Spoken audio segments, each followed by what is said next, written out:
오늘 드러내시는 하나님이라는 제목으로 같이 말씀을 나누도록 하겠습니다. 여러분, 그 20세기 초에 그 모레노라는 사람이 발명한 심리치료 방법이 하나가 있어요. 이 모레노라는 사람이 발명한 심리치료 방법이 하나 있어요. 이 심리치료 방법은 이 내담자가 자신이 가지고 있는 이 문제를 깨닫게 하기 위해서 발명한 것인데, 이 치료 방법의 이름이 무엇이냐면 사이코드라마입니다. 사이코드라마, 즉 사이코드라마 치료법이에요. 혹시 들어보셨나요? 이 치료법은 한 개인이 자신의 문제나 그 문제적인 어떤 행동을요, 드라마나 연극처럼 재현을 해서 이 문제를 직면하는 것이고, 본인이 스스로 재현을 하지 않더라도 다른 사람들이 본인의 어떤 그 행동을 연기를 해주는 것을 자기가 봄으로 인하여서 그 자신의 문제를 발견하는 그런 치료법이에요. 즉, 자신이 연기를 하거나 누군가가 자신의 모습을 연기를 해주는 것을 보면서 자신의 모습을 깨닫는 그런 치료법입니다. 이 치료법 안에는 대표적으로 두 가지의 형식이 있어요. 첫 번째는 역할 교대라는 것입니다. 역할 교대라는 기법이 있어요.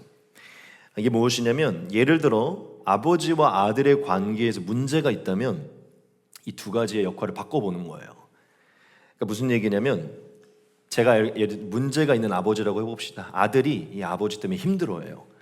그래서 이제 둘이 찾아온 거예요. 그러면 문제가 있는 아버지가 이제 아들의 역할을 하고, 이 상담을 진행하는 이 기법을 사용하는 그 보조자가, 그 선생님이 아버지의 역할을 해주는 거예요.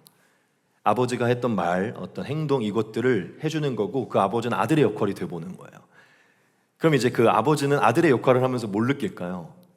본인의 모습을 느끼겠죠. 즉, 역할 교대 기법인데, 나 자신이 이 연극에 들어가서 자신의 문제를 직면했던 사람의 입장이 되봄으로 인해서 내 모습을 상대가 어떻게 느꼈을지, 그리고 내 모습이 어떻게 비춰지는지를 그 연극 속에서 보게 되는 것이에요. 즉, 그렇게 돼서 자신의 문제를 깨닫는 것이죠. 그리고 두 번째 형식은 이제 거울 기법이라는 게 있어요. 거울 기법은 뭐냐면, 이제 본인이 역할을 교대해서 그 역할에 들어가는 게 아니고, 이 심리 치료를 해주는 그 선생님들이 연기를 하시는 분들인데, 그분들이 이 아들과 아버지의 역할을 그대로 해주는 거예요. 이미 이 아버지와 아들의 모습을 충분히 관찰한 이 선생님들이 이 모습을 그대로 재현을 해주면서 이 아버지가 그 모습을 삼자 입장에서 보는 거예요. 삼자 입장에서 보면서, 내가 아들을 저렇게 대하고 있었구나라는 것을 그대로 보는 것이죠. 그래서 내가 저런 모습을 하고 있었고 저런 말투와 행동을 하고 있었구나라는 것을 봄으로 인해서 자신의 모습을 이제 삼자 입장에서 발견하는 것이에요. 이 사이코 드라마 치료 방법에는 이 두 가지의 기법이 거의 많이 사용되는데, 역할 교대나 이 거울 기법이에요.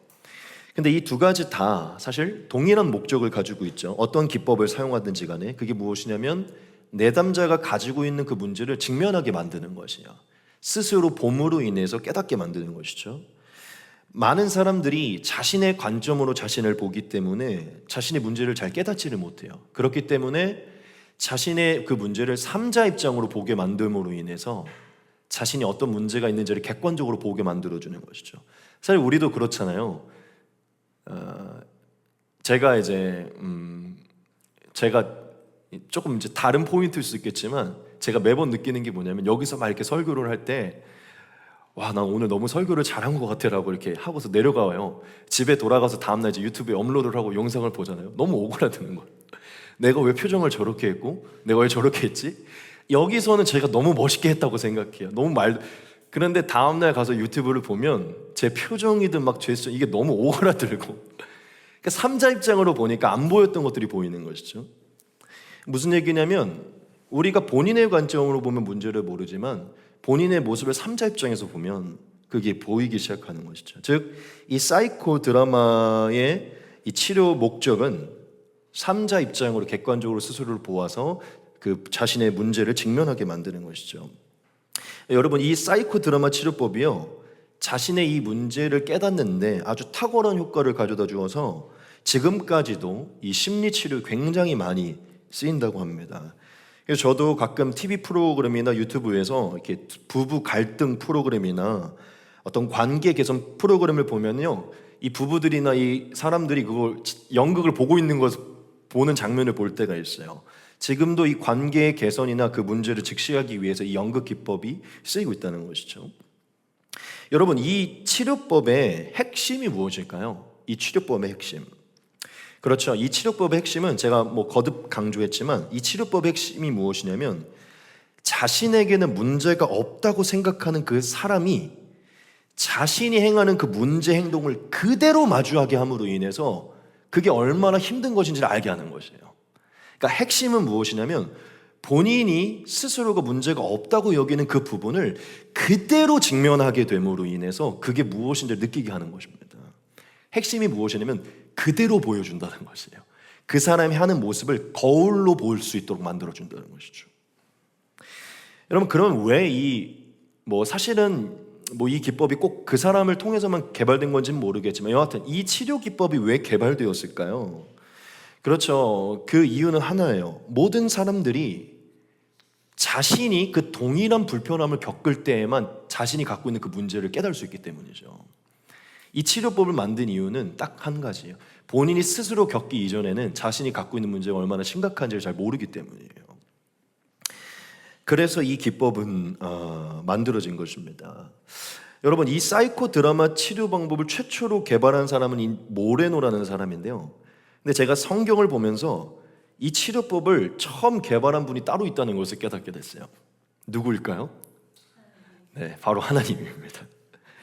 바로 하나님이에요. 다들 눈치채셨으면 믿습니다. 제가 성경을 보면서 이 치료법의 창시자가 하나님이심을 깨달았어요. 그리고 하나님은 이미 창세 때부터 수천 년 전부터 이 치료 방법을 인류 가운데 행하고 계셨음을 저는 알게 되었어요. 우리가 그것을 무엇으로 알 수 있을까요? 많은 사건들에 하나님이 이 치료법을 사용했지만 사실 특별히 오늘 본문에 나타난 이 야곱의 사건을 보면요, 하나님이 진짜 이 치료 방법을 아주 자연스럽게 사용하고 계심을 우리가 볼 수 있습니다. 여러분, 우리가 오늘 본문 사건을 살펴보면 하나님이 야곱이 가지고 있었던 한 가지의 문제, 야곱이 덮어두고 있었고 깨닫지 못했던 이 한 가지의 문제를 드러내기 위해서 하나님이 한 가지 일을 행하세요. 그게 무엇일까요? 야곱이 가지고 있는 그 문제, 스스로가 덮어두고 깨닫지 못했던 그 문제를요, 삶에 그대로 직면하게 하심으로 인해서 야곱이 스스로 어떤 문제를 갖고 있는지 직면하게 하시는 것이에요. 그 일들을 행하십니다. 우리가 본문을 같이 살필 것인데요, 오늘 본문을 살피기 이전에 좀 어떤 내용인지 잠깐 보겠습니다. 여러분, 야곱이 아버지와 형을 속여서 축복을 빼앗았죠. 그렇죠?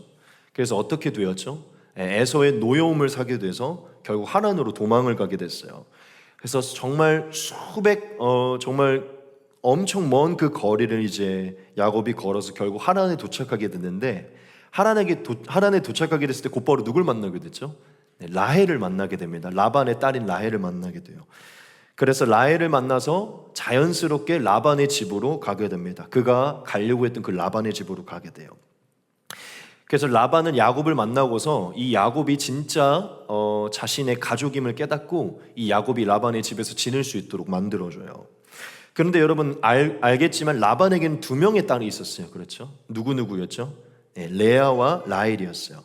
야곱이 라반의 집에 지내면서 한 여인을 사랑을 하게 됐어요. 그게 누구냐면 라헬입니다.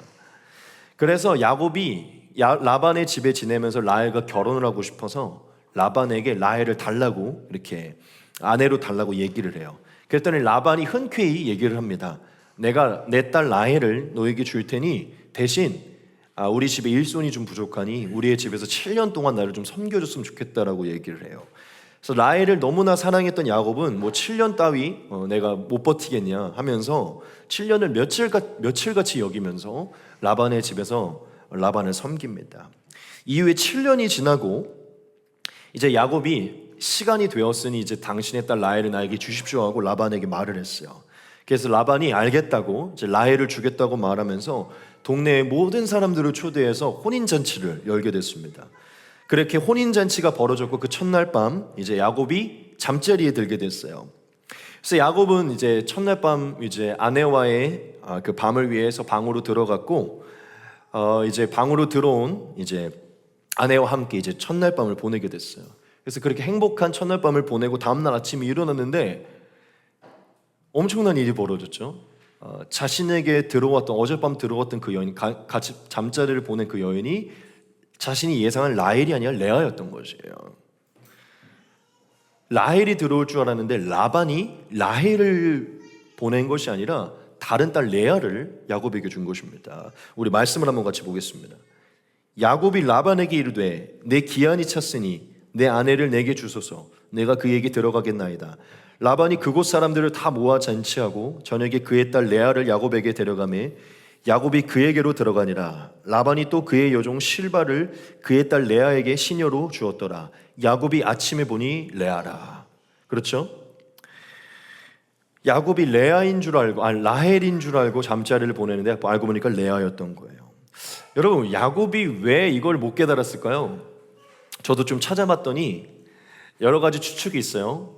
일단 첫째, 혼인잔치면 이제 포도주를 많이 마시기 때문에 일단 술에 조금 취해서 몽롱했을 것이다.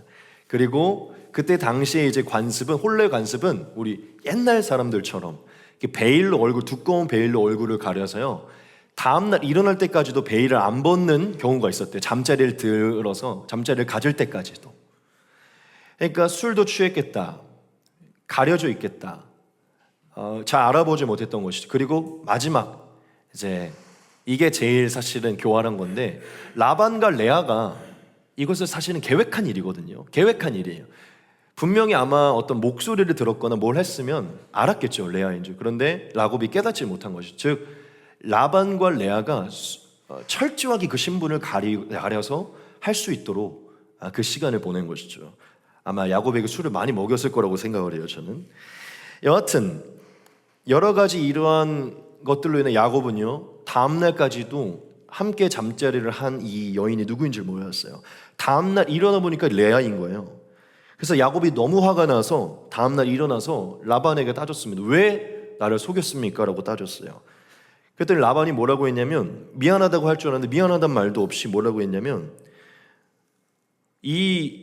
우리 동네에서, 이 지역에서는 언니보다 아우를 먼저 시집 보내는 것은 있을 수 없는 일이다 하면서 아무렇지 않게, 무슨 일이냐, 내가 레아의 동생 라헬도 다시 줄 테니까 일단 레아와의 혼인잔치 7일을 채워라라고 그렇게 얘기를 해요.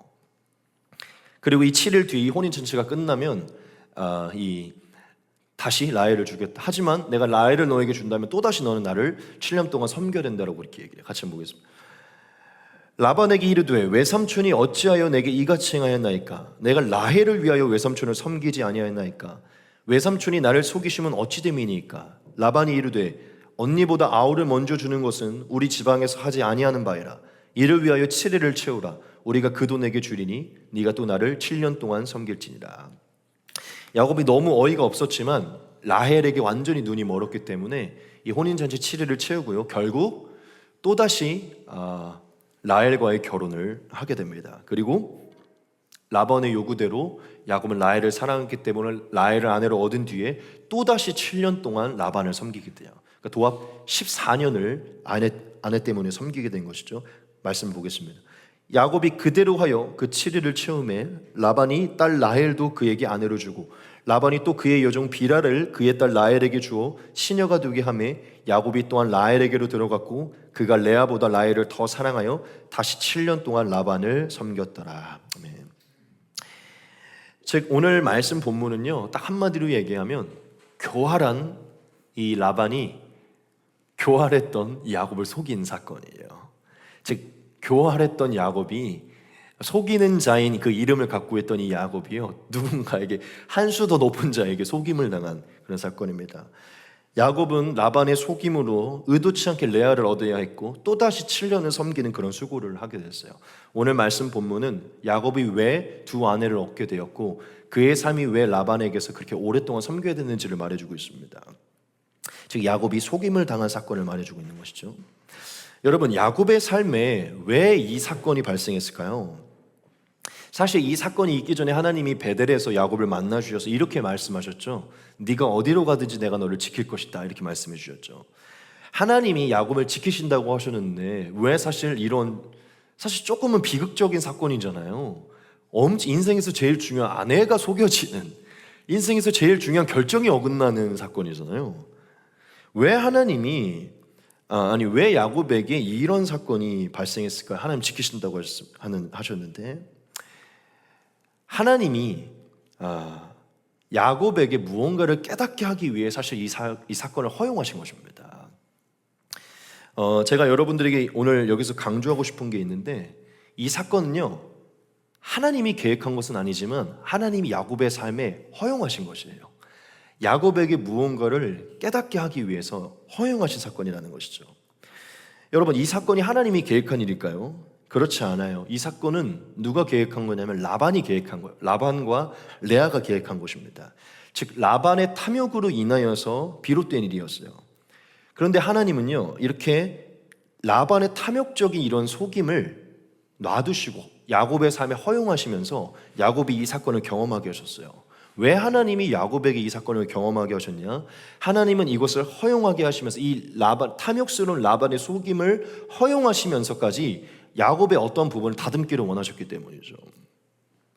즉 야곱의 삶에 이게 왜 발생했냐면 하나님의 뜻이라고, 계획이라고 말할 수는 없지만 하나님의 허용하심 안에 하나님의 섭리 가운데 이 모든 게 발생했다, 이 말씀을 드리는 것입니다.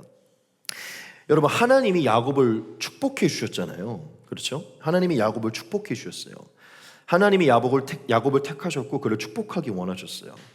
하나님이 야곱을 축복하긴 하셨지만, 축복한 것은 맞지만 하나님은 야곱에게 이 한 가지를 알게 하시기를 원하셨어요. 그게 무엇이냐면 야곱이 그 축복을 얻기 위해서 그가 사용한 그 방법이 잘못된 방법임을 하나님은 야곱에게 가르쳐 주기 원하셨어요. 야곱이 아버지와 형 에서를 속여서 가로챈 그 축복의 방법, 축복을 원하는 마음은 좋지만 그 축복을 얻고자 했던 그가 사용했던 그 방법, 그 과정이 잘못되었음을 야곱에게 가르쳐 주기를 원하셨어요. 그것은 하나님께서 기뻐하시는 방법이 아니고, 또한 야곱의 삶에 있는 그 잔꾀들과 그 교활한 것들은 처리되어야 됨을 하나님은 알게 하시기를 원하셨다는 것이에요. 여러분, 성경 어디를 살펴보아도 야곱이요, 아버지와 형을 속인 뒤에 그것을 깊게 뉘우치거나 그것을 회개한 것이 등장하지 않습니다. 분명히 미안한 마음이 어느 정도 있었긴 있었겠지만 하란을 도착하기 위해 많은 광야를 걸어가면서 아마 그는 그게 얼마나 잘못된 일이었는지, 자기가 얼마나 큰 실수를 범했는지에 대해서 사실 잊고 있었을 거예요. 그 부분에 대해서 덮어두고 있었을 것이라는 것이죠.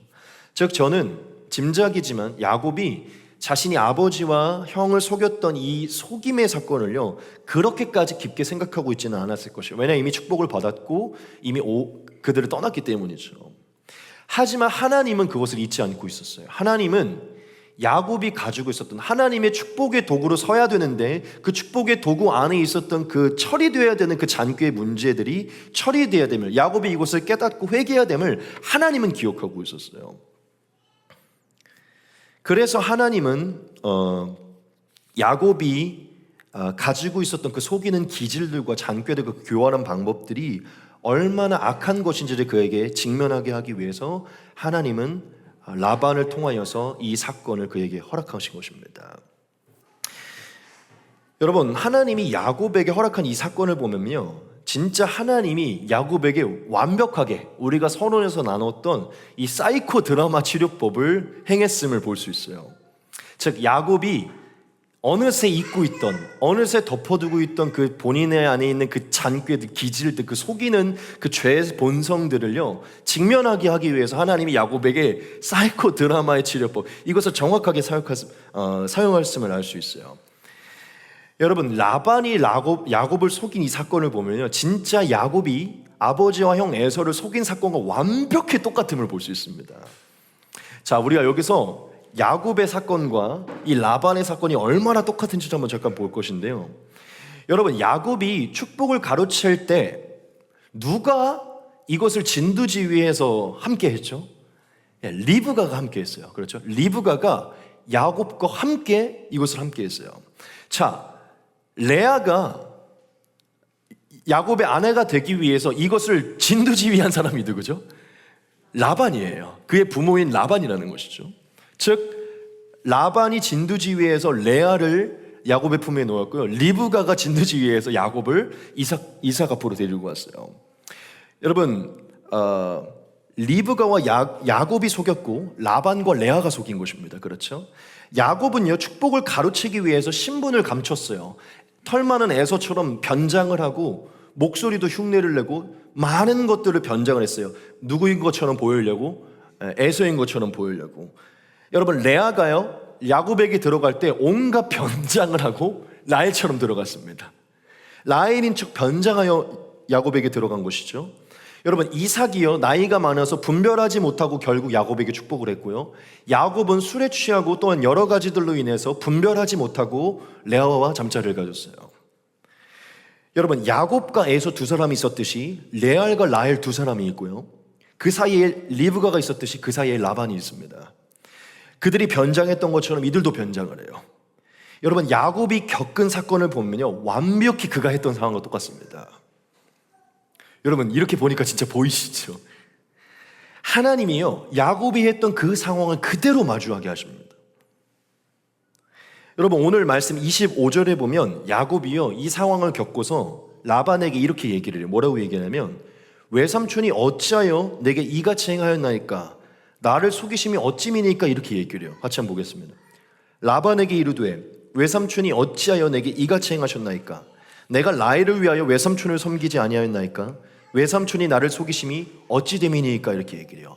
굉장히 짜증을 낸 거예요. 다음날 아침에 일어나서 이게 대체 어떻게 된 일이냐고, 내가 지금 7년 동안 기다려서 당신을 섬겼는데 왜 이렇게 하셨냐고 엄청 짜증을 낸 거예요. 야곱은 이 짜증이 부당하다고 생각했어요. 이 짜증을 내고 분노를 하는 게 정당하다고 생각했어요. 즉 라반이 자기를 속인 게 부당하다고 여긴 것이죠. 이건 있을 수 없는 일이고 반드시 벌을 받아야 되는 행동이라고 생각을 했어요. 그래서 막 어떻게 된 일이냐고 이렇게 막 싸붙인 것이죠. 그런데 그렇게 막 화를 내고 아마 야곱이 이제 본인의 방으로 돌아오게 됐을 거예요. 너무 화가 나갖고 돌아오게 됐을 거예요. 야곱이 그렇게 화를 내고 분을 좀 죽이려고 방에 돌아와서 혼자 가만히 있었을 때 아마 야곱은 깨달았을 것입니다. 그게 무엇이냐면 라반이 했던 행동이 바로 자기가 했던 행동이라는 것이에요. 자신이 내뱉었던 이 말이요, 얼마 전에 형 에서가 했던 말이라는 것이에요. 자기가 지금 느낀 이 감정이 얼마 전 형 에서가 느낀 감정과 똑같은 것이라는 것이죠. 저는 야곱이 나를 속이는 게 대체 어떻게 이 나를 속이는 것은 있을 수 없는 일이라고 말을 했으면서 결국 돌아가 이 말을 했던 자신의 그 과오를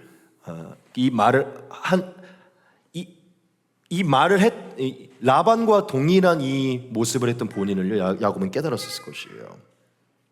야곱은 자신에게 왜 이런 일이 일어났는지를 이해하지 못하면서 불평했을지 몰라요. 하지만 그는 어느 날 분명히 깨달았을 것입니다. 하나님이 내 죄와 허물을 드러내시기 위해 이 사건을 허락하셨구나, 내 죄를 깨닫게 하기 위해 이 사건을 허락하셨구나, 이것을 야곱은 분명히 깨달았을 것이에요.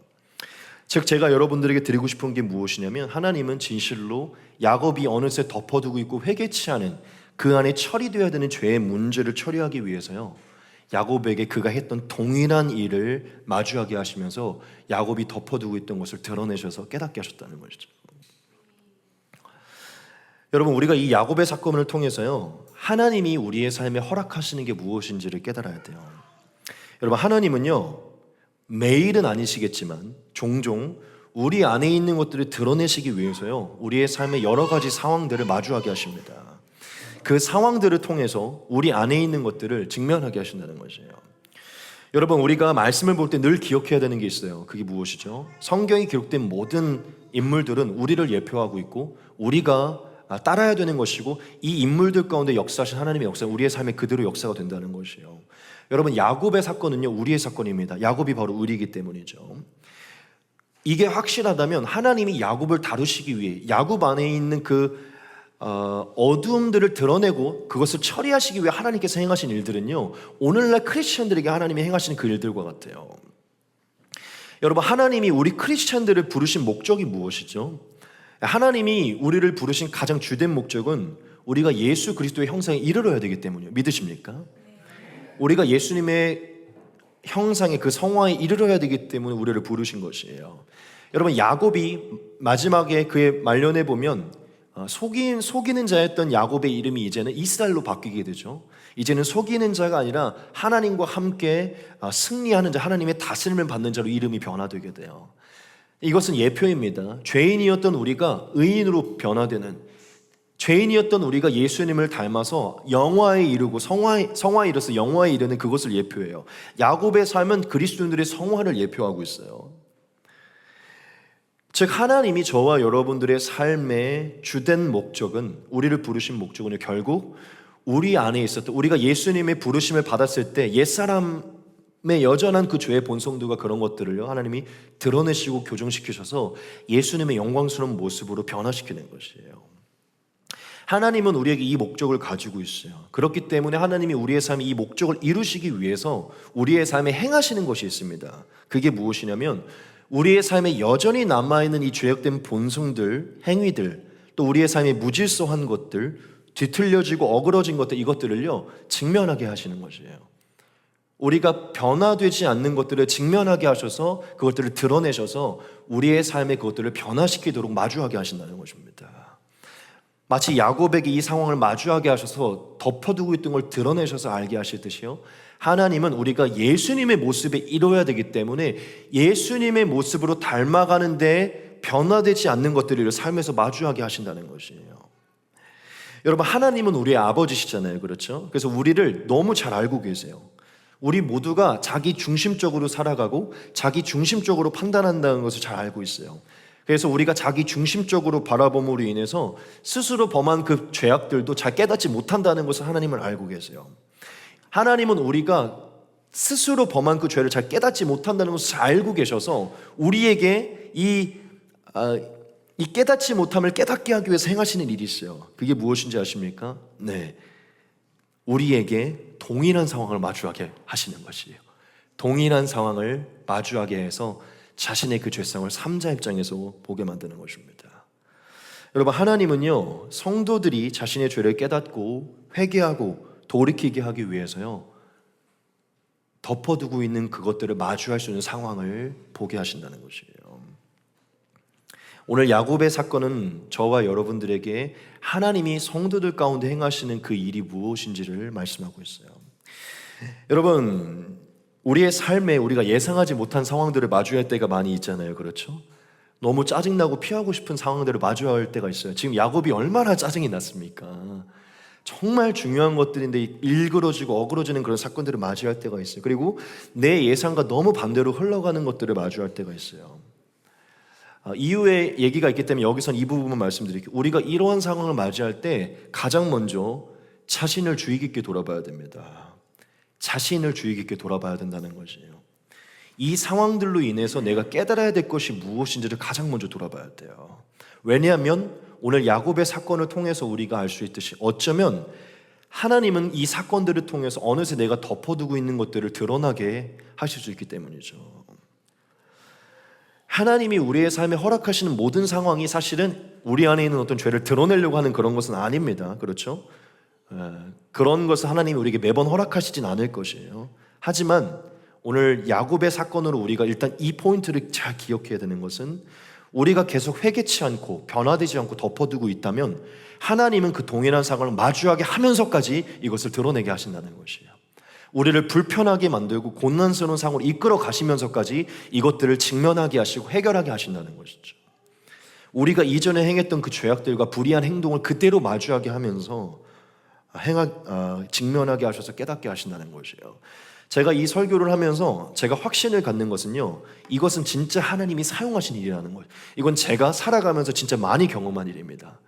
제가 지금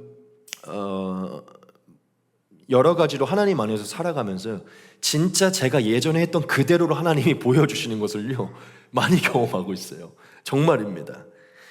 이게 제가 예전에 사역했던 교회에서 어떤 목사님에게 대했던 그 태도들, 그 말투들, 했던 행동들이요 어느새 저한테 누군가가 하고 있더라고요. 그런 것들을요 많이 경험하고, 그러면서 제가 뭘 느끼냐면 그때 내가 참 그 목사님에게 참 교만하게 행했구나라는 것을 제가 느껴요. 하나님이 그 오랜 시간이 지나고 나서야 그것들을 어느새 깨닫게 하시는 그런 것들 제가 많이 느낍니다. 여하튼 여러분, 우리가 오늘 일단 야곱의 이 사건을 통해서 하나님께서 행하신 한 가지 일을 깨달아야 되는데, 우리가 깨닫지 못하고 덮어줄 때 하나님은 그 상황을 마주하게 하셔서 우리의 숨겨둔 것들을 드러내신다는 것입니다. 그런데 여러분들에게 다른 관점으로 또 한 가지를 말씀드리고 싶은 게 있어요. 오늘 말씀으로만 보면 하나님이 야곱이 어느새 깨닫지 못했던 그 속이는 죄악들을 깨닫게 하기 위해서 이 상황들을 마주한, 즉 고난의 상황을 그 의도로 주신 것임을 볼 수 있는데, 사실 하나님이 우리의 삶에 좋지 않은 상황, 즉 고난의 상황을 주시는 것은요, 사실은 죄악을 드러내려고 하는 것도 있지만 사실은 다른 목적도 있습니다. 즉 하나님이 드라마 기법을 우리에게 사용하게 하셔서 상황을 마주하게 하는 것은요, 사실 죄를 드러내는 목적도 있지만 다른 목적도 있다는 것이에요. 제가 두 가지만 말씀을 드리고 싶은데요. 첫 번째는 무엇이냐면요, 우리가 자만하고 있음을 깨닫게 하기 위함입니다. 자만하고 있음을 깨닫게 하기 위함이라는 것이요. 여러분, 우리 그리스도인들이 굉장히 빠지기 쉬운 덫이 하나가 있어요. 그게 무엇이냐면, 이만하면 됐지, 이만하면 잘하는 거지라고 생각하면서 스스로를 높이는 그 자만을 갖는 것입니다. 우리가 굉장히 많이 빠지는 덫이 무엇이냐면 자만이에요. 즉 스스로를 괜찮다고 생각하는 것이고 은근히 잘하고 있다고 여기는 그 자만이에요. 우리는 스스로 나는 그래도 어느 정도 의로워, 나는 그래도 정직해, 나는 순결해, 나는 그래도 경건 생활을 잘하고 있어, 나는 웬만해서 화를 내지 않아, 나는 남을 긍휼히 여겨, 나는 그래도 사랑이 많아, 나는 음란하지 않아, 나는 착해, 나는 선해 등 자신에 관해서 어느 정도 그래도 괜찮다는 그 자만의 마음을 가질 때가 많이 있어요. 뭐 이게 나쁜 것은 아니지만요, 이게 가끔은 안 좋을 때가 있어요. 하나님은요, 우리 안에 어떤 스스로에 대한 하나님이 부어준 축복으로 스스로를 축복하는 마음은 좋지만요, 이 어떤 교만한, 자만하는 마음은 사실요 기뻐하지 않으십니다. 교만스러운 자만을 기뻐하지 않아요. 그리고 하나님은 우리 크리스찬들이 이 자만의 덫에 많이 빠지는 것을 잘 알고 계세요. 그래서 하나님은요, 이 교만스러운 자만에서 벗어나기 위해서 우리의 삶에 한 가지를 허락하시는데, 그게 무엇이냐면 우리가 자만하고 있던 그것이 아무것도 아님을 깨닫게 하기 위해서 고난스러운 상황을 허락하시는 것이에요. 상황들을 마주하게 하신다는 것이죠. 즉 하나님의 은혜가 없이는 내가 자만하고 있던 이 모든 게 아무것도 아님을 깨닫게 하기 위해서 상황을 허락하신다는 것이에요. 여러분 아마 그런 경험 많이 있을 것입니다. 난 분노가 별로 없는 사람, 난 웬만해서는 화를 잘 안 내 라고 스스로를 여겼던 분들, 아마 분노를 할 수밖에 없는 상황을 분명히 마주하셨을 거예요. 분노할 수밖에 없는 상황을 하나님이 허락하셨을 거예요. 나는 그래도 오랫동안 주님을 섬겨서 성령이 내 안에 계셔서 난 사랑이 많아라고 생각하시는 분들, 사랑할 수 없는, 도무지 사랑할 수 없는 상황들을 마주하셨을 것입니다. 나는 그렇게 많은 죄를 범하지 않아서 난 의로워라고 여겼던 분들, 스스로가 의롭지 않음을 깨닫게 되는 그 상황들을 분명히 직면하게 됐을 것이에요. 나는 거룩해, 나는 음란하지 않아라고 여겼던 분들, 어느새 넘어지고 내가 얼마나 음란한지를 깨닫게 되는 것들을 발견하는 상황들을 분명히 마주하게 되었을 것이에요. 제가 여러분들에게 말하는 게 뭐냐면, 하나님은 우리의 삶에 숨겨두고 회개치 않은 죄를 드러내시기 위해서도 고난을 허용하시지만, 가끔은요 죄를 드러내시기 위함이 아니라 우리가 스스로 자만하고 있는 것들이 아무것도 아니면, 하나님의 은혜가 없이는 이것은 내가 붙들 수 없음을 깨닫게 하기 위해서 우리의 삶에 고난을 허락하신다는 것이에요. 겸손하지 않은 내 마음, 어느새 교만해진 그 자만이 헛된 것임을 깨닫게 하기 위해, 즉 내 믿음의 현주소가 무엇인지를 깨닫게 하기 위해서 우리의 삶에 여러 가지 상황과 환경을 보게 하신다는 것이죠. 하나님이 아니라 내 스스로의 의를 붙들고 있는 그것을 깨닫게 하기 위해서 고난을 허락하신다는 것입니다. 그리고 두 번째 목적이 있어요. 하나님이 우리의 삶에 예상치 못한 상황을 허락하시는, 직면하게 하시는 것인데요, 이것은요 비슷해 보이지만 사실 다른 포인트예요. 우리의 성장을 위한 것입니다. 성장을 위한 것. 즉 우리가 더 깊은 성령의 열매를 맺어야 되기 때문이에요. 제가 첫 번째가 뭐라고 그랬죠? 자만을 깨부수기 위함이에요. 이것은 사실은 좀 부정적인 요소입니다. 조금 부정적인 요소. 하지만 두 번째, 우리의 성장을 위한 것은요 긍정적인 요소예요. 여러분, 하나님이 예수님께 고난을 주신 것이요 부수기 위함입니까? 그렇지 않아요. 하나님이 예수님께 고난을 주신 것은요, 그가 더 영광스러워지기 위함입니다. 믿으십니까? 여러분, 두 번째로 하나님이 우리에게 이 고난을 주시는 것은요, 우리가 더 영광스러워져야 되기 때문이에요. 더 성령의 열매를 맺고 더 십자가의 모습으로 더 성화에 이르러야 되기 때문에. 믿으십니까? 즉 이것은 긍정적인 요소라는 것이죠. 하나님은 저와 여러분들에게 더 깊은 부르심을 주고 더 깊은 성품을 주고 더 그리스도의 형상에 이르고자 상황들을 직면하게 하신다는 것이에요. 여러분, 하나님은 저와 여러분들의 목적지를요, 예수님께 두고 있습니다. 믿으십니까? 저와 여러분들의 이 신앙의 목적지를 예수님께 두고 있다는 것이에요. 여러분, 우리의 신앙의 목적지를 여러분들이 존경하는 어떤 위대한 사람에게도 두지 마시고 여러분들이 섬기는 목사님에게도 두지 마시고 그 어떠한 누구에게도 여러분의 목적지를 두지 마십시오. 여러분들의 목적지는요, 예수님이요. 믿으십니까? 하나님은 위대한 선지자들, 위대한 성도들, 위대한 목회자가 아니라 예수님을 닮도록 우리를 부르시는 것이에요. 저와 여러분들을 그것을 위해 부르셨고 지금도 예수님의 지경까지 이르게 하도록 우리를 인도하고 계세요.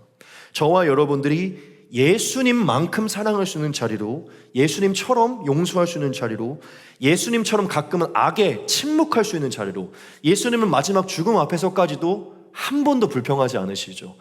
침묵하셨다고 기록되죠. 가끔은 우리가 수많은 불평 속에서도 침묵할 수 있는 위치로 나아갈 수 있도록 하나님 부르시고 계세요. 예수님처럼 끝까지 선을 행하도록, 즉 이 모습대로 나아가도록 우리를 부르시고 계신데, 우리가 이것들을 더 한 걸음 한 걸음 성장해서 열매 맺고 가기 위해서 필요한 게 무엇이냐면요, 고난이에요. 고난.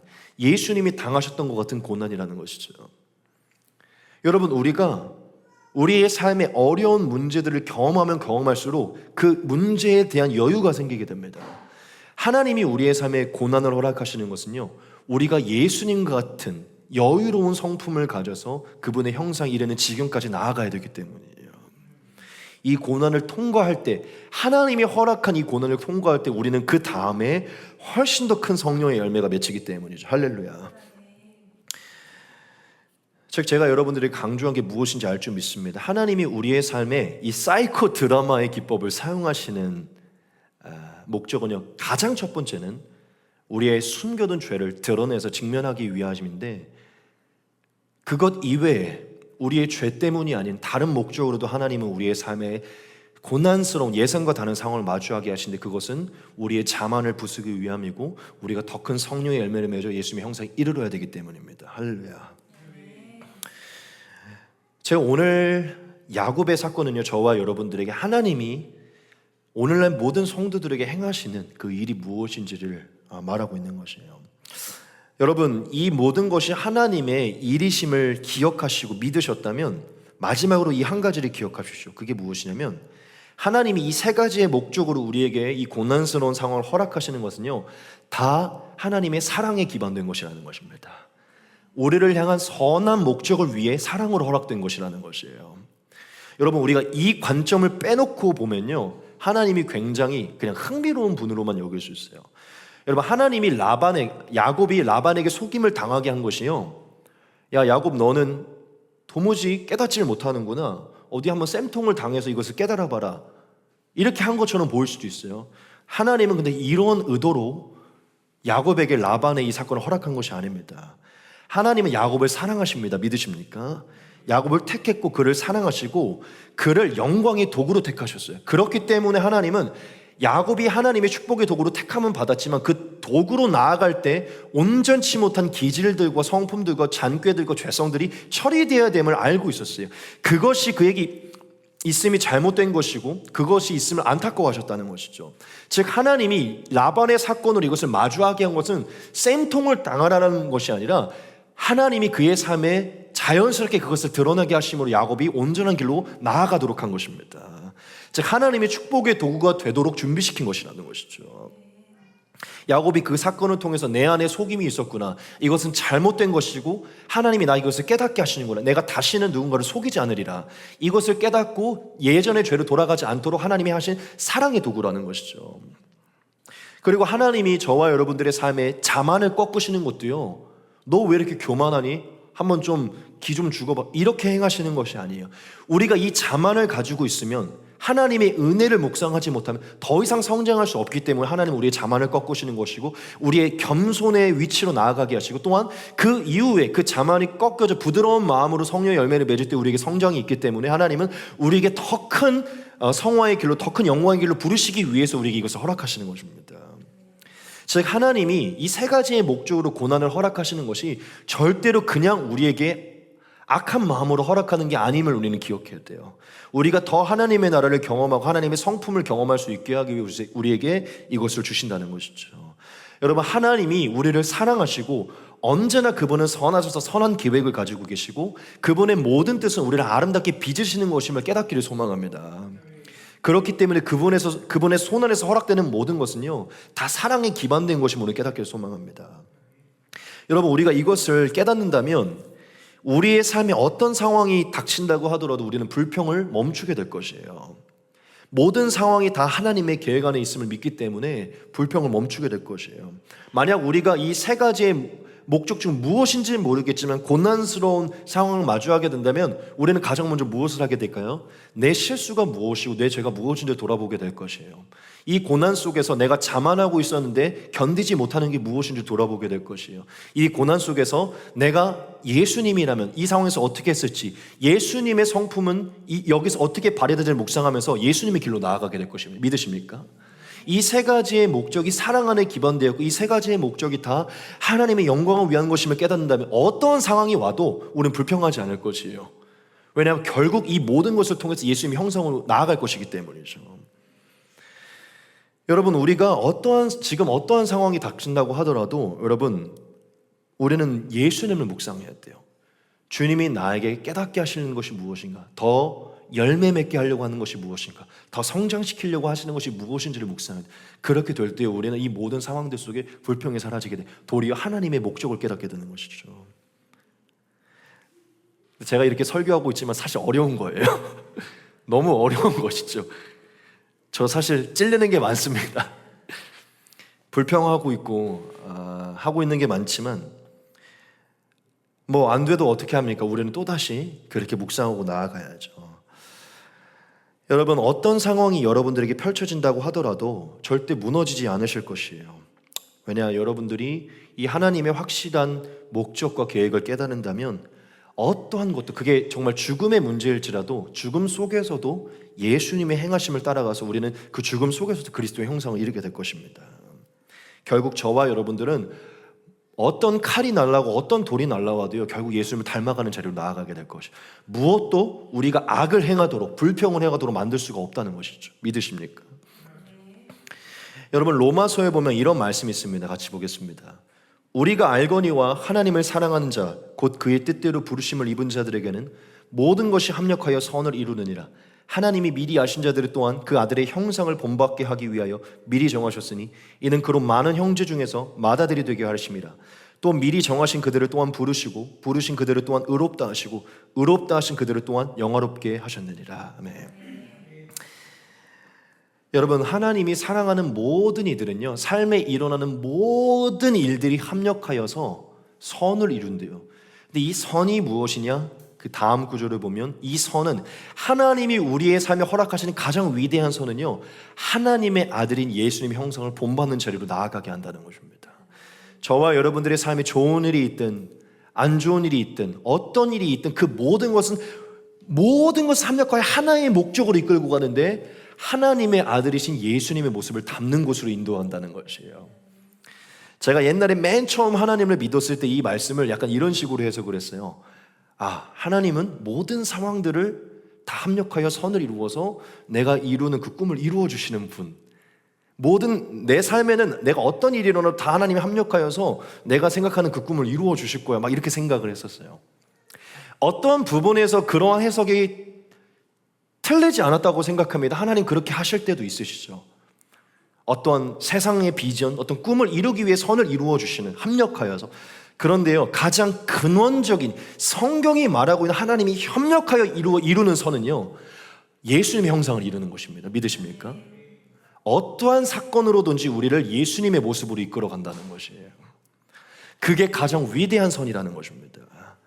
여러분, 우리의 삶에 정말 우리가 견딜 수 없는 수많은, 정말 이해되지 않는, 왜 이런 일이 발생하는지 모르겠는 어떠한 문제가 다가온다고 하더라도 이것은요 결국 합력하여 선을 이루게 될 것이에요.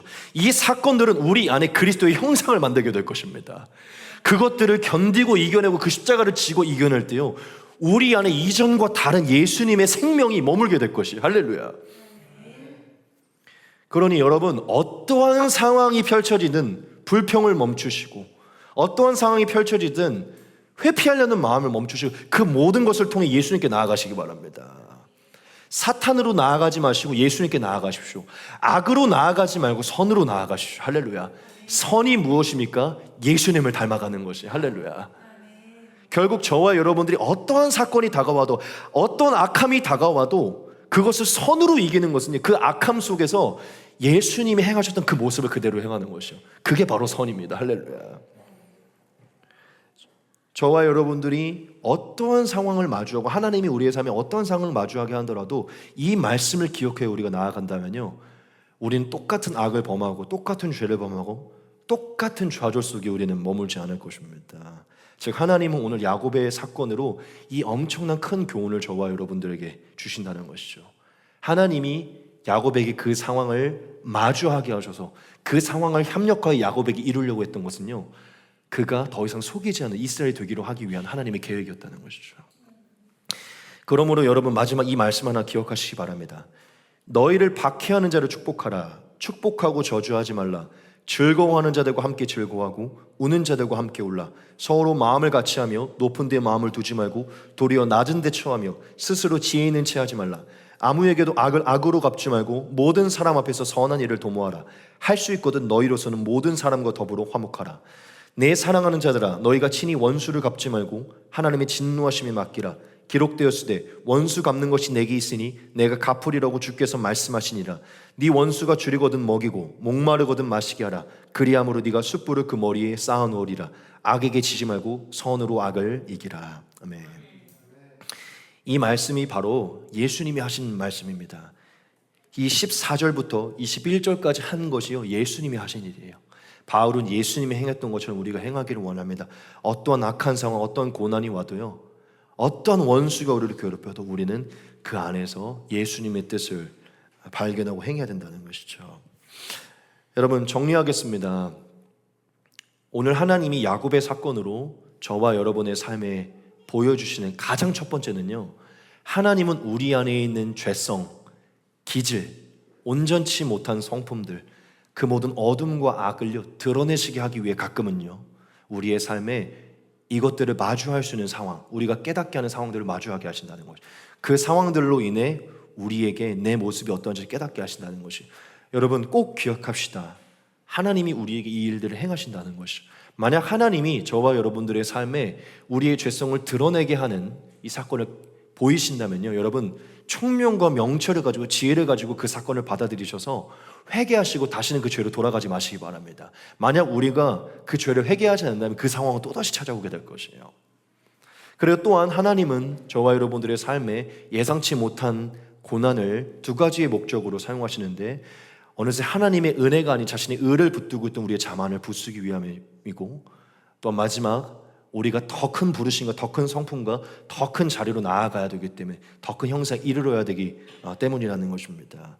여러분, 여러분들의 삶에 죄를 드러냄이 아닌 이유 모를 고난이 찾아올 때 예수님의 목적을 기억하십시오. 예수님이 이 상황 속에 무엇을 원하는지를 기억하십시오. 그 모든 상황들은 결국 여러분들에게 유익이 될 것이고, 여러분들이 예수님의 형상으로 이르는 밑거름이 될 줄 믿습니다. 여러분, 지금 저와 여러분들의 삶에 마주한 환경을 한 번만 묵상해 보십시오. 오늘 허락된, 또한 내일 허락될, 앞으로 허락될 그 지금 마주하고 있는 상황들을 묵상해 보십시오. 지금 저와 여러분들이 무엇을 깨달아야 되고, 무엇을 묵상해야 되고, 무엇을 행해야 되는지 깨달을 수 있을 것이에요. 마지막 이 한 말씀만 드리고 마칠게요. 어떠한 것이든지 간에 분명히 드러나게 될 것입니다. 어떠한 상황이든지 간에 저와 여러분들 안에 있는 무언가가 드러나게 될 것이, 그게 죄악이든 자만이든 성장해야 될 부분이든 무엇이든지 드러나게 될 것이에요. 하나님은 상황과 환경을 통해 우리를 드러내시는 하나님이시기 때문에, 할렐루야. 여러분, 하나님은 드러내시는 하나님, 직면하게 하시는 하나님, 우리의 삶을 빛으로 인도하시는 하나님이심을 기억하시기 바랍니다. 마지막 한 말씀만 보겠습니다. 그러나 책망을 받는 모든 것은 빛으로 말미암아 드러나느니 드러나는 것마다 빛이니라. 아멘. 이 말씀을 다 이해하지 못하실 수 있어요. 하지만 이것만 기억하십시오. 하나님은 빛으로 우리를 드러내시고 드러나는 모든 것은 하나님의 빛 가운데 있다는 것입니다. 하나님은 드러나게 하셔서 그것을 우리의 삶의 빛으로 인도하신다는 것이죠. 할렐루야. 지금 이 말씀이 우리에게 왜 전파되었는지 모르지만 저와 여러분 개개인에게 하나님께서 주신 음성이 있기를 소망합니다. 우리 같이 함께 기도하고 마치도록 하겠습니다. 기도하겠습니다.